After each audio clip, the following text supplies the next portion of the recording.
अहम फैसला सामने आ गया, इस पर मजीद बात करेंगे। हमें ज्वाइन करें ब्यूरो चीफ लाहौर शादाब रियाज साहब। शादाब साहब, बानिए पीटीआई की 12 मुकदमात में जिस्मानी रिमांड पर एक और अहम फैसला सामने आ गया है, क्या कहिएगा इस फैसले पर? हाँ जी, बिल्कुल। जो बड़ा अहम फैसला सामने आया कुछ देर पहले, जो है वो इस फैसले को महफूज किया गया था। अदालत ने मुख्तसर फैसला सुना दिया है। अदालत ने बात की है इमरान खान को 12 मुकदमात जिस्मानी रिमांड देने के खिलाफ तमाम अदालत ने सदारत दहशत गर्दी की अदालत की जानिब से दिया जाने वाला जिस्मानी रिमांड जो है उसको भी कदम करार दे दिया है। हाईकोर्ट में एक दरखास्त दायर की गई थी जिस पर फैसला महफूज किया गया। अदालत ने इमरान खान की वीडियो लिंक पर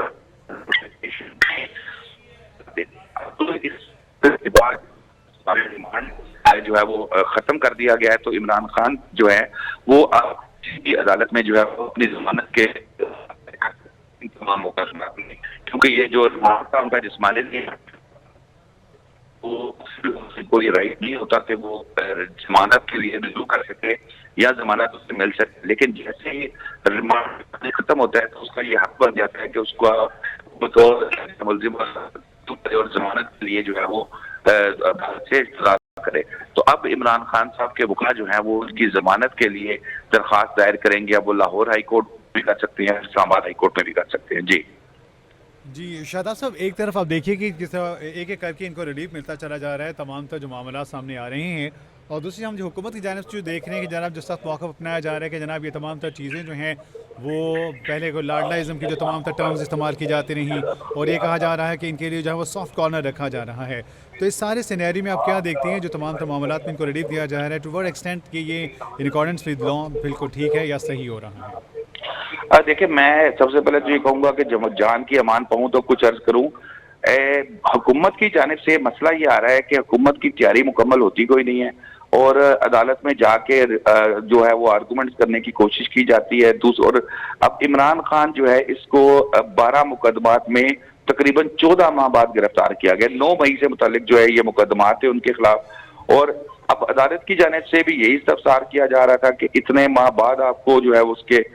जिस्मानी रिमांड की जरूरत पड़ी। लेकिन ये बहुत सी टेक्निकल गलतियां होती हैं जो हुकूमत की जानिब से की जाती हैं, प्रोसिक्यूशन की जानिब से की जाती हैं, और उसके बाद उसके नताइज जो है वो अदालत में जाके भुगतने पड़ते हैं। अदालत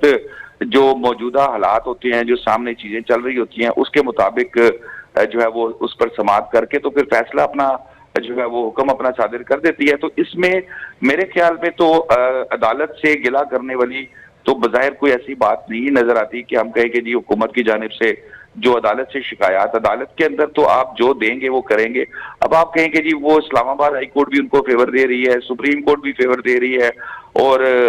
फिर लाहौर हाई कोर्ट भी फेवर दे रही है। तो मेरा तो ख्याल है कि इसमें बेहतर यह है कि हुकूमत बजाय इसके कि इल्जाम तराशी शुरू करे, अपनी अपनी अपनी जो है वो देखे कि अपनी तरफ से क्या कोताहियां हो रही हैं, उनकी तरफ से कौन सा ऐसा कमजोर पॉइंट है जिसकी वजह से ना उनको इस्लामाबाद हाई कोर्ट से रिलीफ मिला, ना high court Lahore high court से मिला, और जब वो सुप्रीम कोर्ट गए तो वहां भी उनको रिलीफ नहीं मिला। पहले वो अपनी कोताहियां दूर करके दोबारा कोशिश करे तो फिर उसके बाद बात की जा सकती है। सिर्फ बैठ के इल्जाम ठहरा देना जो है ये मेरे ख्याल में किसी तरीके से भी मुनासिब नहीं है। जी तो सर, पाकिस्तान तहरीक इंसाफ के इस रवैये पर आप क्या कहिएगा कि एक तरफ चले हुकूमती कोताहियाँ, तो दूसरी तरफ तहरीक इंसाफ का ये कहना है कि जनाब हमारे फलां केस को फलां जज न सुने, फलां केस को फलां जज न सुने। यानी इन तमाम तर केसेस में क्या ये तमाम तर जो हमारा कानून इस चीज़ की इजाज़त देता है कि हमें चूज़ी होना चाहिए कि हमें कौन हमारी जो हेयरिंग जो है हमारी किसको करनी चाहिए, और कौन जो है वो इसका इस्तेहकाक रखा है, किसको इसके लिए सामने आकर अपना जो हुक्म है वो सादर फरमाना चाहिए। जिस तरह से फायद ईसा के हवाले से कहा जाता है कि जनाब आप हमारे तमाम तर केसेस को ना सुने,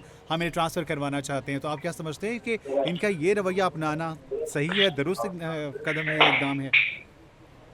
जी बिल्कुल, देखें ये बड़ी इंपॉर्टेंट आपने बात की है, जहां पर मैंने आपको कहा है कि हुकूमत को भी अपनी कोताहियां देखनी चाहिए। मैं समझता हूँ कि तहरीक इंसाफ का भी ये एक वतीरा रहा है कि जब भी कभी कोई जज साहब या कोई उनको कानून के मुताबिक फेवर देने का सोच भी रहे होते हैं, तो ये इस तरह का कोई ना कोई बात बीच में कर देते हैं कि जिस पे जज पे एतराज कर देते हैं कि, और ये उससे कभी भी ऐसा नहीं होता अदालतों में कि जो मुलजिम है उसकी मर्जी के जज लगाए जाए। काजी फायद ईसा साहब की आपने बात की, तो जब ये उमर अता बंदयाल साहब चीफ जस्टिस थे तो उस वक्त भी पीटीआई का यही होता था कि जी इनके पास केस ना लगे। उस वक्त तो खैर उनकी सुनी गई थी, लेकिन अब क्योंकि कमेटी बन गई है जिसमें जस्टिस मुनीब अख्तर हैं, जस्टिस मंसूर अली शाह साहब हैं और जस्टिस काजी फाइज ईसा हैं। अब अगर काजी फाइज ईसा साहब, क्योंकि जाहिर है वो अब उनकी अपनी मर्जी नहीं है, अब अगर वो दो जज साहबान भी पीटीआई के इस, जिनके हवाले से ये तासुर दिया जाता है कि ये फेवर देते हैं, अगर ये जज साहबान भी पीटीआई के इस मौकिफ से एग्री करते होते